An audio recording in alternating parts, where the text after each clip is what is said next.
Hello. So I was going to do this, I'm going to sit down. And I'm just thankful for everyone to turn up today. Hello. Is everyone okay? Glad the music stopped. Welcome to our panel on 8-bit music, discography. Yeah, it's definitely stuff I didn't think I'd ever need to hear. Well, no, you can do. You can go through. We've gone too far. We've gone too far. Okay, all right. Happening. We were just saying it's a huge show. We never thought we'd ever hear it. Okay. Easy to, but it was interesting. There we go. This is more easy again. I'll just read it. I don't want to read your notes. Musical chairs. Okay. Yeah. This is exactly how it helps us go. I'm back in the room. Cool. Okay. Yeah. So, what is the best part about working with your sibling? Well, you can see bright white trainers. James has got these sneakers on today, so you're always surprised. That's the best part. Yeah, you can't. Okay, look at the camera, James. Can you show your shoes off? Because he's just stupidly white. Your entire career is working together. That's your favorite thing about working with your sibling?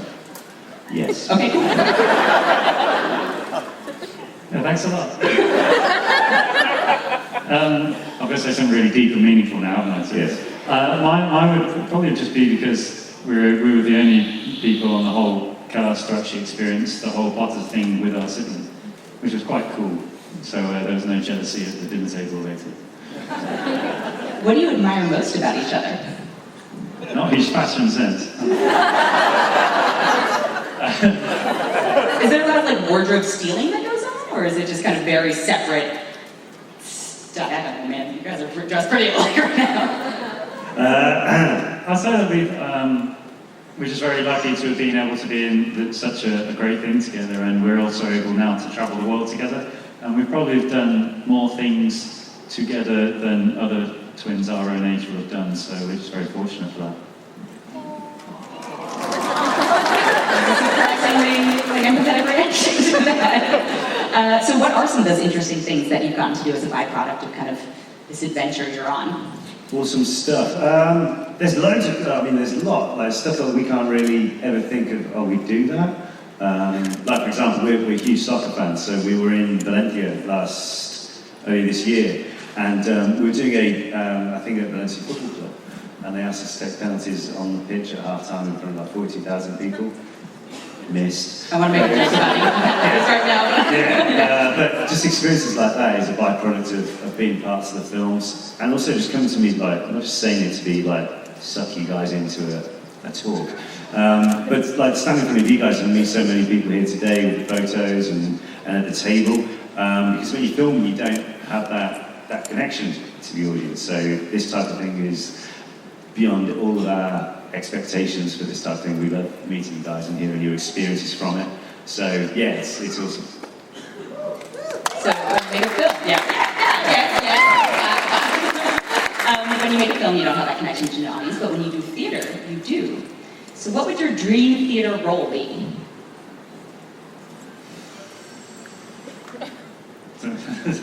No phones. I guess whatever the project is, it varies. I was very fortunate. I did a stage show in London late last year, which was a true story about the first soccer team in England who signed up en masse to go and fight on the Western Front in the First World War. So it was quite an emotional role, but I thoroughly enjoyed it. I was very lucky to have the cast that I did because we all got on really well. And that was just really good, but also, they say the audience feedback. Doing such a show like that, we had proper theatre goers and soccer fans, which we'd never. And so there's actually one night where on the front row there are these two skinhead guys, and so the opening line, one of the actors walks to the front and he says, "Hello everybody," and then all of a sudden you hear, "Hello mate," and then I go up to start my opening scene, so you can hear what's going on the front row, and all of a sudden you just hear, "Psst." I thought he was ginger. Oh. But then fast forward because it's quite an emotional ending to the show. Fast forward to the end bit, and these guys are in floods of tears. And then afterwards, we always used to go for a drink after the show. And this guy came over, and he's like a big, scary guy, and he came and was like, Man, I've got to say, I've never been to the theatre before, but I love that. We're all coming down with our friends next week. I don't know if I like that or not. Yeah, cool. It was nice. Doing that kind of theatre is cool. You have different experiences. So I did a play as a touring around the UK last year, and it varied from doing it in front of like a 300-seat venue to like 2,300 or something like that.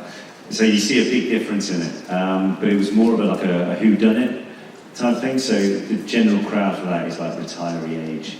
But it was quite good because a lot of people who came along to see us or to see like Potter bands, so they wanted to see me do it. And unfortunately, there's one scene where it's supposed to be quite serious. I was playing a detective, and it's basically saying, I forget the line, but it's along the lines of, we know he's dead, he's been strangled. And I just said, these Weasleys are... Yeah, they sounded like that, yeah. So you try not to laugh. And as a performer, you're dying inside, so you're thinking, oh no, I haven't done this properly. But yes, the good thing is you do get that connection. We actually have flown that exact audience in today, and they're like an encore performance. Yeah. I was actually to a point where I thought, I'm going to tell them who did it right now. So, logistically or emotionally, in your entire bodies of work, what has been some of the most challenging scenes you've done? Quidditch. It was different experiences every time, because every film we did, so it was like 5 films when we were on broomsticks in one way or another. So the technology advanced every time. So the first one was literally you're on a bicycle saddle, hoisted about 20 foot in the air and then flown around a room. And then by the end of it, the last one was literally you were kind of sitting on like a horse saddle and the camera moved around you, so the technology advanced every year. So that's very cool to be involved in that experience. Yeah, and as you say, I think in terms of like logistically difficult, even as you say, I've been going back to a broomstick scene. So they filmed the scene when Fred and George fly out in the 5th movie to release like all the fireworks and everything while all the guys take out. So all the students had recorded that scene, they filmed that scene, 2 weeks or so before we did it? So we hadn't actually known what was going on. And then they showed us a brief, like a B-roll, I suppose, of what it looked like. And they said, right, okay, so imagine there's going to be a massive firework dragon coming here and you're going to be throwing this out. And we're like, okay. But as it turns out, it worked out really well. So yeah, that was a really fun scene to film as well. All right, so if you had to be stuck on a desert island with one of your Potter cast members, who would it be and why? Not each other. How big's the island? What a great question. Medium size, like nobody else is on there, but you could probably get from like one end to the other in a day. Oh, right, okay. You're the first person to actually ask a follow-up to this question. And is it a desert island? Is there like swimming pool or golf course? There's an ocean, no golf course. It's quite rural. Yeah, you'd have to like make your own kind of... There's an island you go to as a golf course. I mean, it's a fantasy question. He's doing a good job of actually... I know your vacations are like that. Yeah. Assume you could like get a coconut and, a stick somewhere and make your own golf course. You just want to go to Hawaii, essentially. This is what you're doing. Well, I could go to Hawaii, yeah, right. Anyway, back to the quiz. I would say, I'd say Rupert. We used to do, the 3 of us really, we were always in between filming because you'd be waiting around a lot. So we'd be mainly in Rupert's dressing room, just messing around or trying to relieve boredom because, as I said, you can take a long time to set the scenes up, everything like that. And we do everything from playing on the PlayStation to playing table tennis to making a model aircraft which flew, to making a Lego film, like still animation, to playing darts, with a handmade crossbow, to making silly games up, like throw the ball, which is a conversation for a totally different day. Does it also involve a crossbow? Thankfully not. Okay. Yeah, thankfully not. And loads of other stuff like writing into I won't say the cast member's name, but we were watching a daytime TV show, and there was this guy who was basically trying to solve if you have pet problems, or you've got any weird thoughts about your pets. And we're watching this guy on the TV ramble on, and we're like, this guy is nuts. And then at the end of the interview, they say, if you've got any questions or want to put anything to him, please send your email address here to this address, and we'll get back to you. So we got this cast member's email address, and we knew what their cat was called, we knew how old they were, and we just wrote his email like, oh, looking funny at me, this, that, and the other. Anyway, we sent it in, and didn't think anything of it, because we wouldn't know if we received anything. And then many years later in a press interview, this person says how they had to change their, I think they said, have you ever had any weird fan experiences? And they said, well, this person knew all about my cat, I had to change my email address. And like James Rubin myself is sitting there like, so, yeah, it'll be a fun island if we have that. Yeah. Also Rupert? Yeah, sure. Okay. You can answer differently. I would say that. Okay. So I have a sister, and she's not a twin, but we often will be in sync. And so, is there a kind of synchronistic thing that you wish you did not do without thinking about it? We'll answer things the same way. We'll thank you and hello, how's it going? Without doing it. So, do you wish you were different? Or are you good? I've got a theory on this. Okay. I've got a theory on this. Okay, so you are exposed to the same things. Yes. You're exposed to the same language growing up. So you're going to be roughly in sync on that way. So I remember, again, we were doing this, it was a promotional thing, and we're on a news sofa. It was all it's very cash, so we'll just talk, and then we get different guests, it was very cash. And there was this guy who was a professor, and he basically written this book about twins and being psychically connected and all this stuff. And it just so, guys, do you think this is true? No. And I started saying that, so next, we're same age, have the same group of friends, everything like that. So you're going to be quite similar in that regard. It's just saying, no, it's not true. Are you a twin, mate? No. So you can get a few things like this. Is getting really heavy, sorry. It is, yeah, that's what I sat down with. Yeah, let's have a look. Basically, he's the talk of the group. Yeah, I am, yeah, sorry. I wouldn't clap that last answer. Do you guys have some things to work out right now? Very good. What is the most useful skill you've picked up from being on set that you can apply to the real world? You can play darts with Roswell. When have you applied that to the real world? You'd be surprised. Actually, mine was actually true. It's how the characters rubbed off on, playing them rubbed off on me. So when in the first film and in probably the second one as well, I was a very shy kid. I would be if there's any school photos, I'll be at the back. I was very shy. But then playing Fred and George, you kind of have to be outgoing, otherwise you don't do the characters justice. So doing that kind of made me come out of my shell. And beforehand, this kind of thing would have scared the living hell out of me, but now I actually quite enjoy it. And it kind of made me switch a bit more to having a lot more fun and enjoying being silly a bit more. So I guess that's how my experiences have translated into my real life.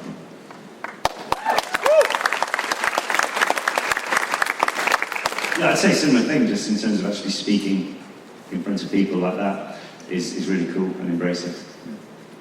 We are going to take audience questions in a moment, if anyone would like to line up. So, how do you define personal success, and how has that definition changed from when you were younger? Deep question. Personal success, I would be, to be honest, some of the most satisfying jobs I've done have been the worst paid. But the emotional fulfillment of doing it, you get to see, you go to bed feeling a lot more fulfilled. So I'd say that I don't believe people valuing success is financing. I think it's how you feel afterwards, that definitely means a lot. I think just in terms of life in general, it doesn't necessarily have to be in a professional sense. I think personal success is waking up with a smile on your face, or even more important, putting a smile on someone else's face, because you can be quite, I think, although you're making someone's day, by just having a laugh with them or having a joke, It's quite a bit awkward, really. I was at the doctor's the other day, and I was coming out, right? And there was this woman in the waiting room, and she was like, I don't know what was going on with her, but she was like, I sat there. But she had a solemnly swear up to no good t-shirt on. And I just went by and I was like, it's a cool shirt. And she's like, walked out. And I just hear like, oh. The nurse runs out of her door, is everything okay? And she was like, I said, oh. And I starts splattering gibberish. But just that, it meant, at the time, it meant nothing for me to say that, it was just making conversation. But that probably, you don't know what's going on in someone's day, but it probably sparks, the better part of the day, hopefully, But stuff like that's really cool. What puts smiles on your faces? Watching someone fall over. Come on, everyone does the same. Everyone's seen the gift of the penguin game falling over, stuff like that. I'm trying to lighten it. You are, what puts a smile on my face? My dog, obviously.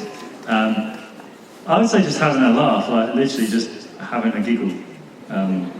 Obviously that's what That's a default kind of reaction to that. But like Oliver says, just silly little things. Definitely it brings a smile. Hi, so you were recently in a short film, 7 Days, so what can you share about making that project? Oh yeah, cool, yeah. We were. So it's a true story about a guy who we've met quite a few times called Dave Healy, who's blind, and he ran the 7 marathons in 7 days in 7 continents. And we just had, we know the producers and stuff and Dave, and they said, would you mind having a part in it or two? So I had a really uplifting part. I was the doctor who told him he was going blind. It was a serious bit.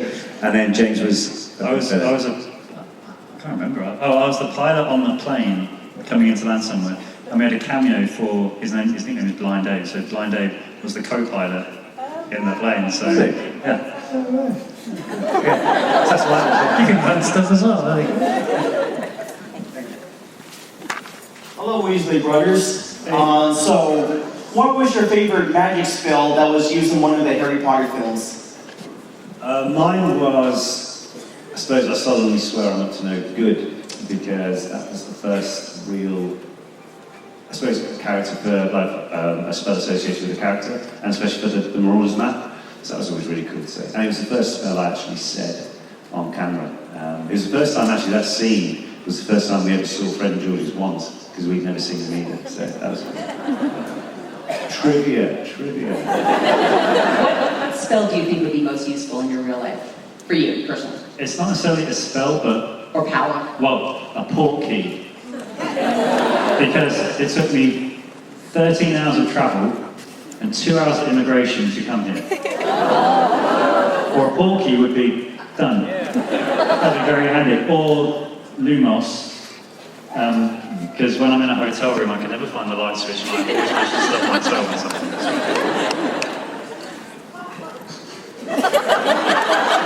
Getting on my mind all the time. Hi. I think being British and living in California, I think I really came to like my British roots now. So it's like really cool that you grew up with books and films, so this is really cool for me. But I was wondering if you've been anywhere where nobody knew where you were, who you are, sorry, like about Harry Potter. Yeah, my church. I remember I gave a reading once, and they were like, "Oh, he's very good, isn't he?" But no, it just I don't know. The funny thing is that with Potter, it's wherever you go in the world, someone has some knowledge of it, which is quite cool. Even if they've never seen it, they've heard of it or something like that.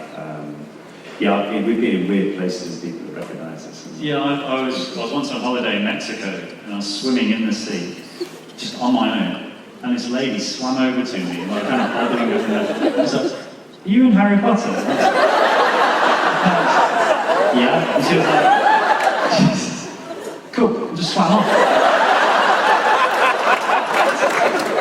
So yeah, like Oliver says, there's at least one person everywhere we go that knows of Harry Potter. So yeah, it's There's such a big following. There's such a big said following. no at the moment. She just like, oh crap. Way faster. Do you sometimes go back to read the Potter books? Occasionally, yeah. Not necessarily all the way through, but I was actually clearing out a load of stuff in my house about a couple of weeks ago, and I actually came across my collection of the books. So when every film would start, you get the books and get them signed. And I found my first book, which was all signed by all the cast and everybody like that. And I found myself reading the first couple of pages to it. So it's cool going back to. I probably should sit down and read them all through though again, probably.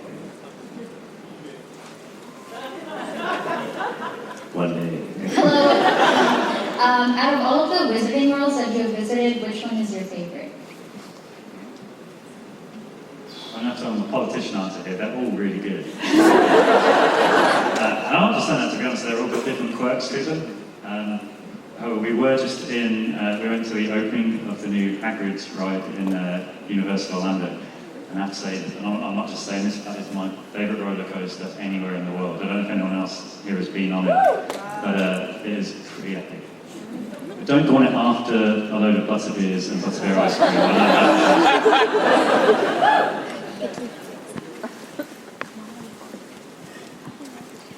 Have you ever, stolen a proper costume?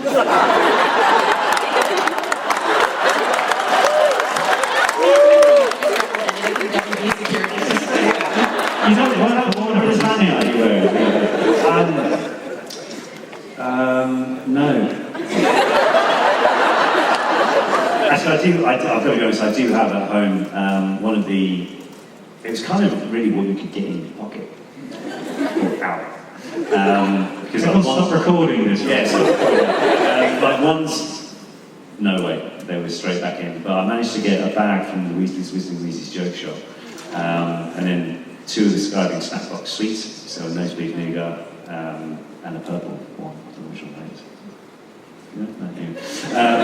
Yeah, and George's missing ear. No, seriously, you walk into his house and he's got his head, cast of his head with an ear. You tell me, okay, hands up who, if they could, would do it. How does one properly display a disembodied head?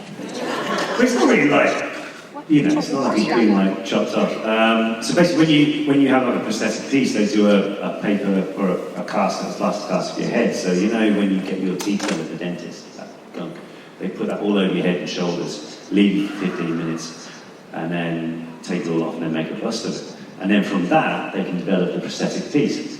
So they gave me this plaster cast, and I just put it on the table as you walk in. So it's just openly at it. It's just there, you know. And then depending on what time of year, you can put a Father Christmas hat on it. Seasonal. Hi, as a twin, I have great aunts and uncles that can't tell my sister and I apart, even when our kids next to us. She's got 2 girls, I have a girl and a boy. So I was wondering, 1, how long would it take the directors to tell you guys apart? And 2, did you memorize each other's lines in case you wanted to switch roles during the movie? In terms of directors getting us wrong, Mine Neil never got it right. He was always, he gave it by the end, he was just I think Tom Phelps struggles to this day. And we don't correct him just because it's funny. And then I guess we knew each other's lines simply because we would rehearse with each other beforehand. But just to quote any groomers out there, we never actually switch roles whilst filming because there's about 300 people who work on the crew, and you don't want to be that reason they're working late. So, but we did have other kind of pranks with cast members outside of that, but not switching roles. Thank you. Is it true though that up until very close to filming, or at some point, you didn't know which of you was playing which?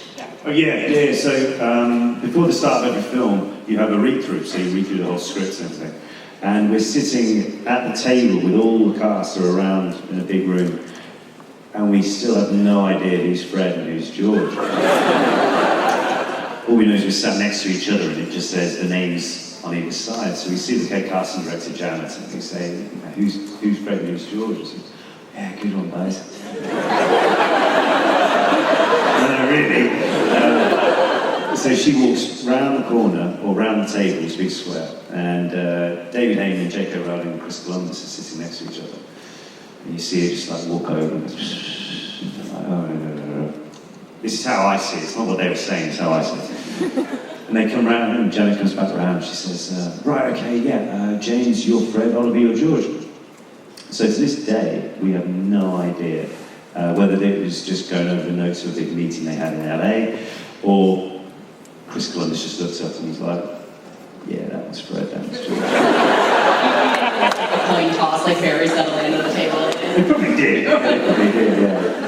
Do you have any other memories of that first read-through? Like, that has to be a big... Yeah, lots. Yeah, so it was the first time we met a load of the cast, and at the time, Peeves was going to be in the movie, the character, and Rick Mail was going to play him. And growing up, he was one of, if not our favourite actors, comedy actors in the UK. So we used to love Bottom and The Young Ones, those kind of shows. And he was actually sitting next to us, so I was literally fangirling out, fanboying out, sorry. But I think he was the type of thing when some people say never meet your heroes, but he was absolutely wicked. Because like the first thing what Fred and George do is, in the original scripting, they speak at the same time. And he was over the top of it. Ha ha ha! Brilliant! Which sets, for us being quite nervous at the time, set us totally at ease. And it was a shame we didn't get to do the scenes with Rick in the films, but yeah, that was really, really memorable. Yeah. Hi, it's been 12 years since the last Harry Potter book, 8 years since the last movie. Are there still any scenes that are still surprising to you, or you can't believe to this day?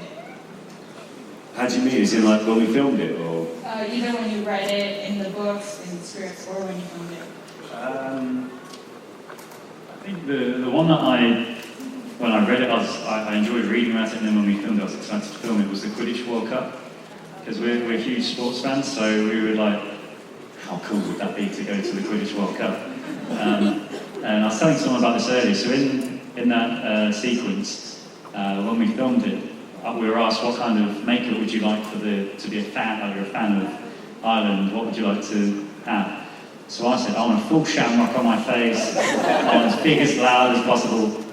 It took it about 2 weeks to film that whole sequence, so every day I was in there getting everyone else's makeup would take 2 minutes because they literally had like 2 lines, but I had this bloody shamrock all over my face. It was a really cool thing to do.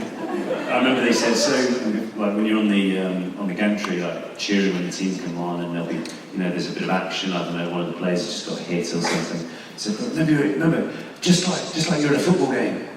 So it's like, what the?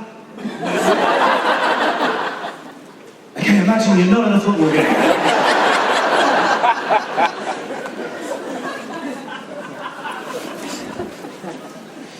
Hi, happy Saturday. Thanks for coming. My question is, going back to the deserted island, and I think this needs to be answered. You both said that you would pick Rupert. Now, you're both not allowed to have him, obviously, so which one of you is Rupert going to pick? That's a question for Rupert. Yeah, it's a question for Rupert. Go to the family table. Now you really need that pork. Now you really need that pork cake.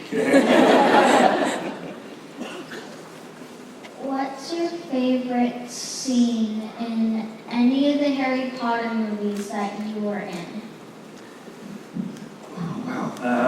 There's a lot for different reasons. Like you've got different things. So there was the Yule Ball scene in the Goblet of Fire. So we actually learned how to dance, like ballroom dance, for like 3 or 4 weeks before that.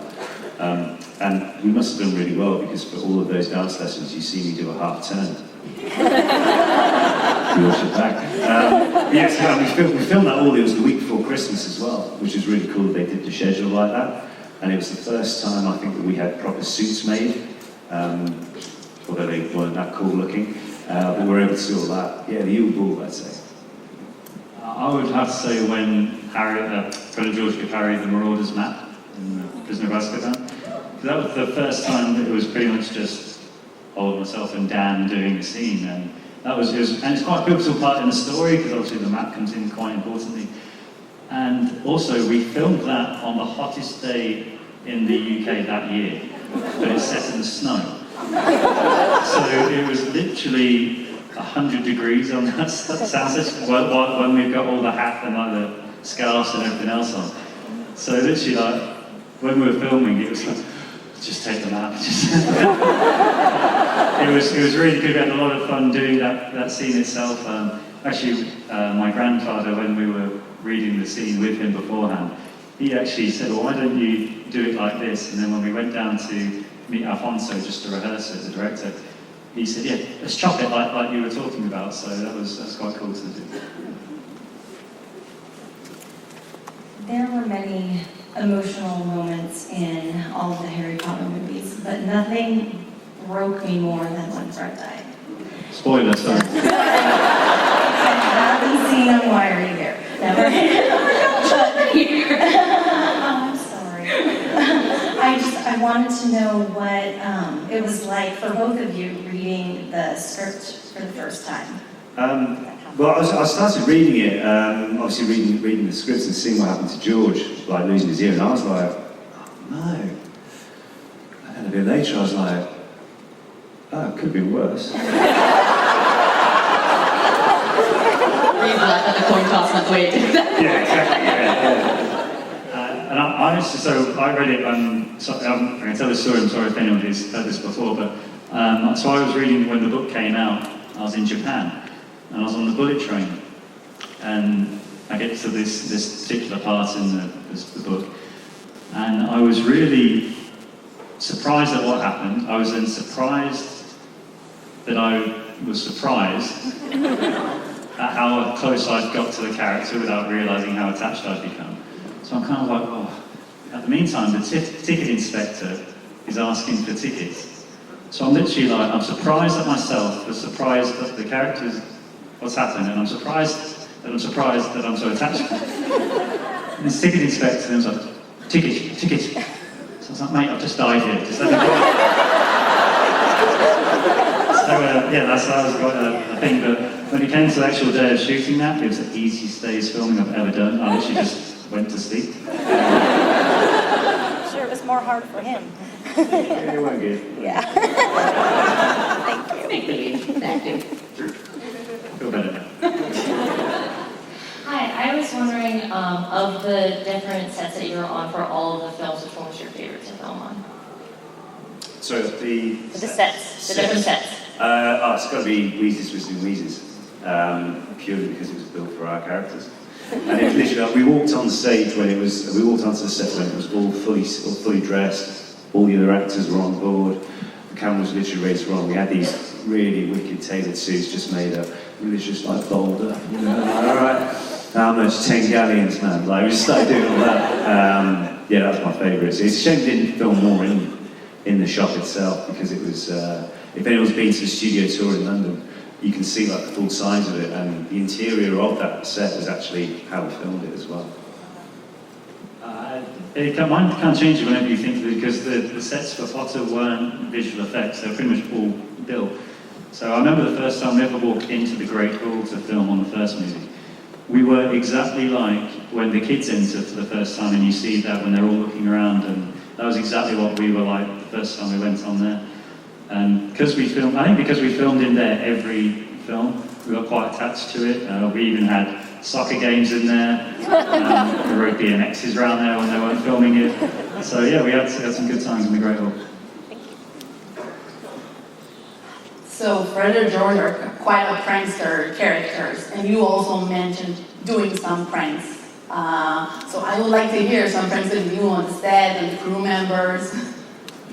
As I say, we really got inside one person's head, totally inadvertently. Everything really, everything from convincing someone that her car had been repossessed. Right, so we kind of live by a thing where if you prank someone, you've got to be able to have the prank back to you. That's the rule. So we, I can't remember what she did to us, but it was a terrible prank, like terrible. I think she pretended that she put the wrong hair dye in.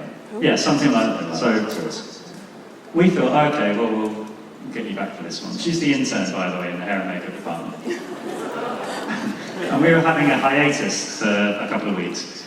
And so we were like, where are you going on your hiatus? And she said, I'm just going down to Cornwall on a girls' weekend away.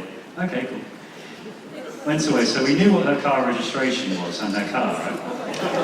And the thing with a good prank is always plan ahead. So we had this huge script lineup, and we didn't get involved with the call, so we got one of our pals to call up on loudspeaker, and he was just like, yes, hello, I'm calling from the council because we need to get in touch with you. Yeah, so I, Laura, have to get in touch with you when it crosses £1,000, and it's actually past that now. We've seen the value of your car is 1,900, so we're going to have to possess your car unless you can pay it. And she says, I don't. She's like, why? And we're like, well, you took this car to Cornwall. She's like, yes. And you parked in this car park. And she was like, yeah, maybe, why? And so eventually, after about 10 minutes of her thinking that her car's going to have to be repossessed to pay this parking fine, she's like in the room next door to us, and we can't.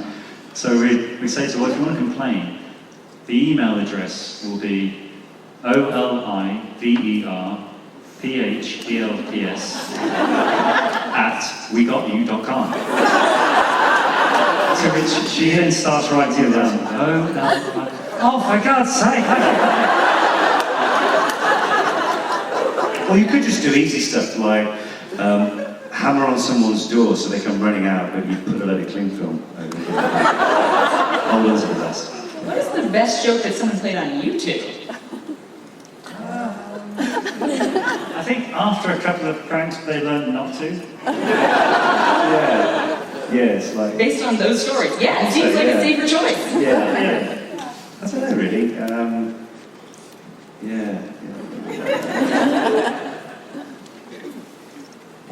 Hi, so Emma Watson, I read that somewhere, she said that she would play McGonagall if there were to ever be a reboot.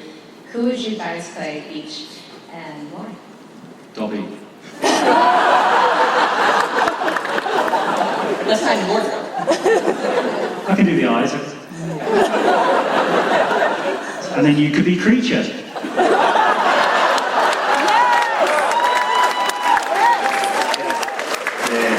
But if it's a reboot, that could be different, so it could be like really tall house elves. So you can clean the top of the house.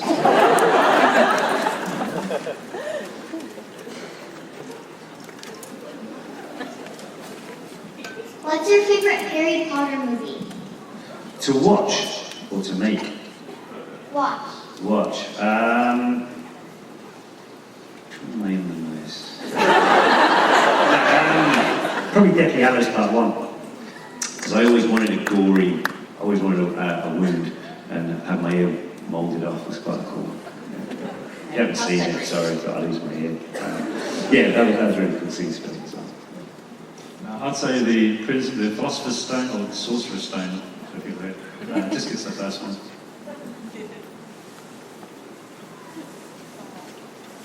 So how do you prepare for the callback audition for Harry Potter? We kind of just thought, so we went for an open audition, and then we got a call back saying, can you come and be the director and the producer? And by the way, we're going to fax you this before email. Shocked that yeah, this room. Yeah, I know. So we got a fax, which is this device which is basically like a printer. They came through your telephone, and if you didn't have one, you had to go to the post office to use it. Anyway, I'm getting so excited. So you get this fax, and so you get this fax, and it's got the script pages on it. So we learned this for about 2-3 days, and then went to the studios for the first time, and met Chris Columbus, Janet Hudson, head casting director, and I can't remember who else, David Haynes. And we're kind of like, it's getting a bit real now, isn't it? Although the studios, I was expecting like the studios you have in Burbank here, like these amazing sound stages, but Leavesden Studios where we filmed was actually an old aircraft factory. So if anyone's ever seen the film The Memphis Belle, that is Leavesden Studios, where they landed. Full of trivia today, aren't you? Hey. Are they really done the Potter quiz? There you go. Next time you'll know. So we got into the room, and they said, right, we love it, can you swap it around? So we played the different parts, and that was it. Off we went. Nothing tried, nothing lost. And then we tried it again the next day, or 2 days later or so, we got a call back saying, can you come back again? And this happened for about 3 or 4 more times. And then, and then we went for a casting, the screen test, which is when you sit on a main set. And we knew we were getting close because they tried to colour our hair. So we're like, okay, this is looking good. And we sat down on the set and we did the scene, and then Chris started to be a bit more open. He said, right, so who wins out of a fight between you guys? And we didn't realise that the American terminology for a fight is like, verbal. We thought physical. So I said, well, mate, I got a good left hook. To which all the crew laughed, but all the Americans laughed. What? It must be funny, that's good. So this was on the 31st of August, I remember because it's my dad's birthday. And then the next day, Mum gets a phone call, we're all at home, and Mum answered the phone, and it was Janet, and she says, is that the mum of the Weasley twins? So that was quite a cool way to go about it. And then 3 days later, we've got bright red hair, or bright ginger hair, and the rest kind of went from there. Good question. We're going to try and speed through as many of these as possible. So you guys have been in 8 Harry Potter films, and out of every scene you have to film, what were your most favorite and your least favorite scenes to film? I think we got most favorite already, so let's do least favorite. My least favourite, and the Quidditch in the 3rd movie, because it was set in the rain. So you're on this broomstick, which is already uncomfortable, and you've got wind being blown in your face, and so right before the main, the action, this guy just turns up and just... So yeah, that would be my least uncomfortable, I would say. Yeah. Least favourite scene for me would be, probably Fred, when Fred snuffs it. That wasn't very good. Hello, my name is Rebecca Rose. I've been doing a lot of high school productions, and this last year I learned how to fake cry and scream and all that. And I've learned that if you don't do it correctly, you can go into a coughing fit. In the last movie, did you ever go into a coughing fit? Now, these is method actors right here. I was more method with it.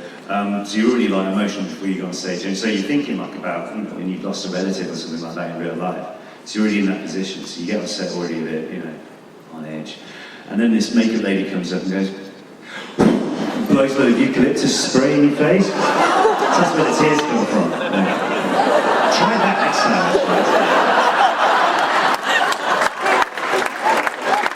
We're going fast. Hi, so I enjoy acting in plays at my school, and I was wondering if you had any advice? Eucalyptus spray. Eucalyptus spray. Just remember, and this applies to everything, if you go for a job interview, anything. No one who's watching you wants you to fail or suck. They want you to be good. So that's half the problem already solved. They're on your side to start with. So just go out there, do what you know you can do already, and it'll all work out.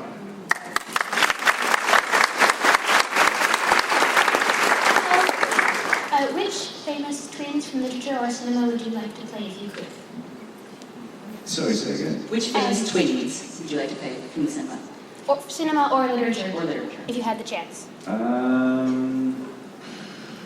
think we got the coolest ones of all, to be honest. Wonder Twin powers. What's that? You could do the Wonder Twins powers. Could do. I don't know. I've never thought about that, actually. Let's think about some more. No, I'll let you know. Yeah. So one of my friends couldn't be here tonight, but she's a big fan of the Harry Potter, and she wanted to know, what are your favorite magical creatures? Favorite magical creatures? The dragon. Yeah, dragons are pretty cool. Thunderbird's pretty cool. Niffler, he's quite good with jewels. There's quite a few knocking about. Go really fast. To know, what made you guys want to try out for Harry Potter to play Fred and George? There's 2 reasons. One, we may get in a film. another really important one, we had a day off school for it. But it was at the end of term when like, not even the teachers really care what you're doing anymore, so we asked for permission and they said yes, so that was... It's when they used to just rock when you'd watch a video. So a video, for people who didn't know what a fax machine was, you used to get the massive TVs on a big reel out thing. The best day of school. I know, yeah. That day. Yeah. I feel old. We are at time, I'm so sorry. Thank you both so much for being here.